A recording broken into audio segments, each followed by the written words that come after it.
Hi, and welcome to part 2 of my spooky Halloween nails that will glow in the dark. This is just a brief recap of where we finished off in the last video. If you haven't seen it, I'll try to put a link up here above.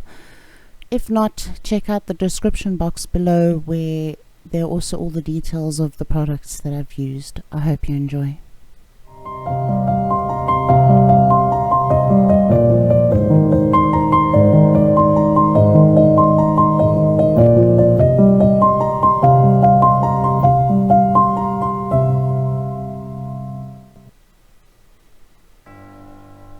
So here I'm coming in with some of my black gel paint. In case you missed it, these are the light Elegance gel paints, and I'm just doing like hills in the distance. I want them to have a bit of shape and give a bit of interest and detail, but not too much detail. I'm struggling to figure out how I want to do these lines, but I'm not too worried because I'm planning to fade some of my black gel paint out from where the line is thickest. As you can see here, I'm just pulling it down with a flat brush and fading it out over the nail. This way we'll have a line and the definition of the hills, whether your nails are in the dark or not, but it will kind of give them a spooky glow when the lights are off. Well, at least that's the hope. We'll see at the end of the video how everything turned out. So here I'm just adding another layer and repeating that process. And because they're thicker and more pigmented, they actually fade out quite nicely over this buffed surface, and I'm quite happy with the effect. I'm just playing around with where exactly to put the peaks and the valleys of these hills. So while I'm playing around, pop a comment down below on what's your favorite thing to do for Halloween. We've only just started celebrating Halloween in our house, and we don't have any traditions yet. We're just enjoying it, and I'd love to know what it is your family does for Halloween. So once I'm happy with the fading of the hills, I come in to put my little house on the hill, and I'm keeping it quite simple. I want it to have windows where the glow-in-the-dark glitter can glow through when the lights are out, and I just wanted to give it a nice silhouette-y, spooky, distant house on the hill, maybe a little bit rickety, rundown type look, but without having to add too much detail, just to add to the feeling. So I've started off with a rectangle that I've divided into nine little blocks, and as you can see, 2 of them I've put little crosses in to add more windows. A simple little peak for the roof line, deciding where I want to fill in and what I want to leave to glow. It's a very easy little house to build,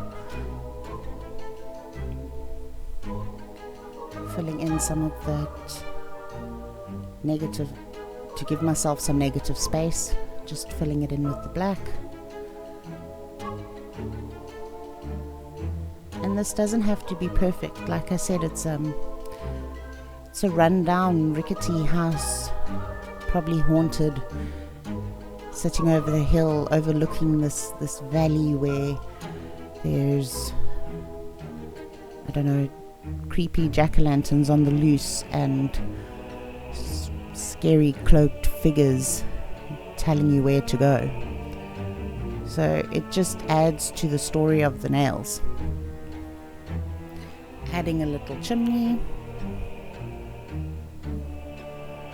and I think, yeah, there, I'm happy with that. And oh wait, no, sorry, I forgot. I decided I wanted to add a little bit more color to it, and I definitely wanted to make those peaks of the hill pop out just a little bit more.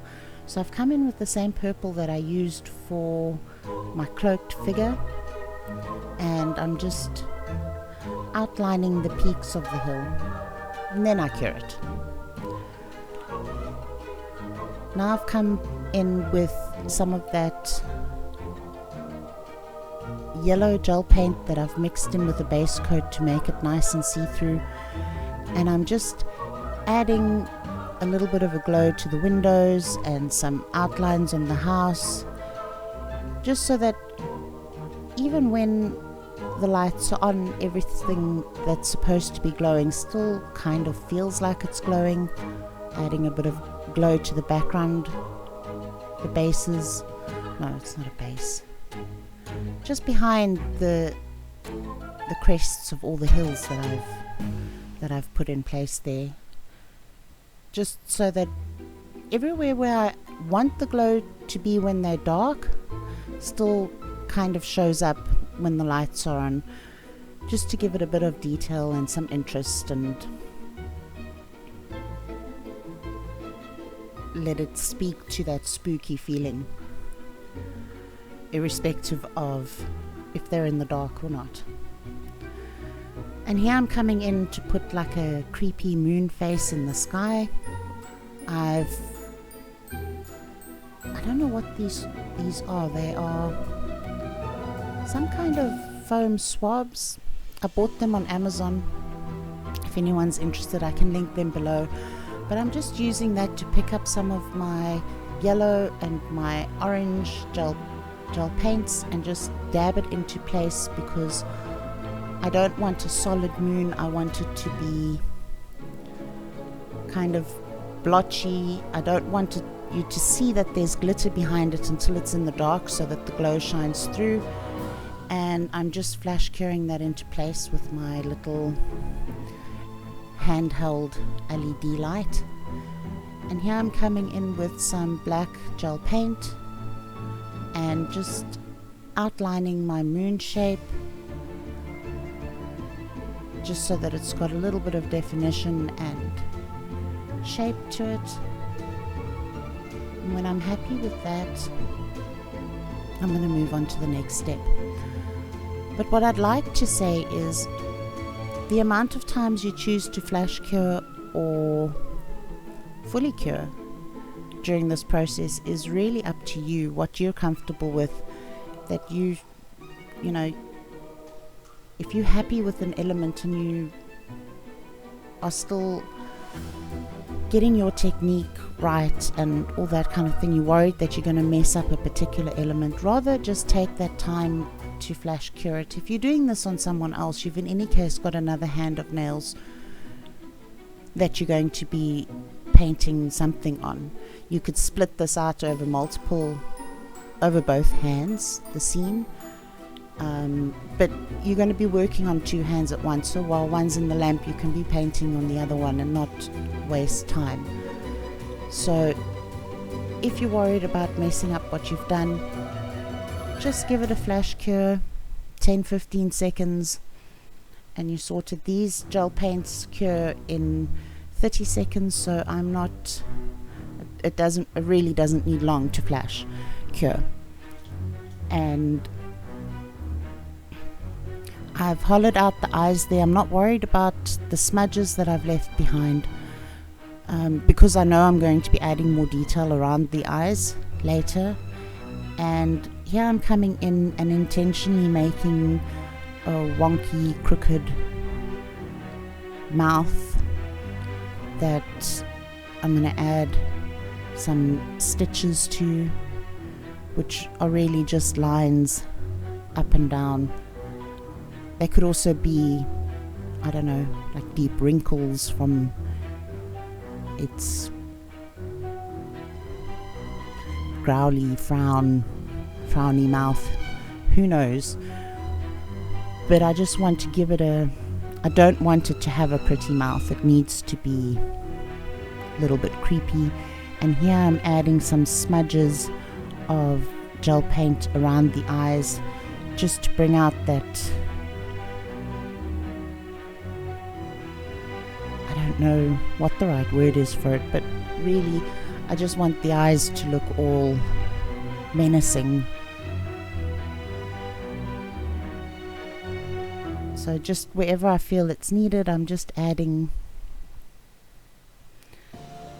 some stripes and some blotches and pulling it out.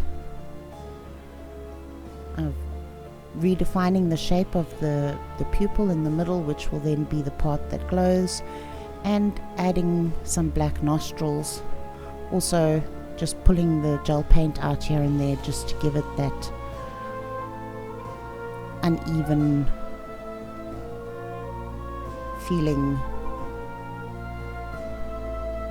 You don't want this to be a cute friendly moon. You want it to be something that's looming up ahead and kind of go, well, what's he looking at?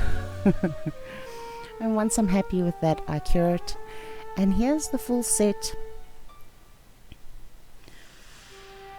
ready for top coat.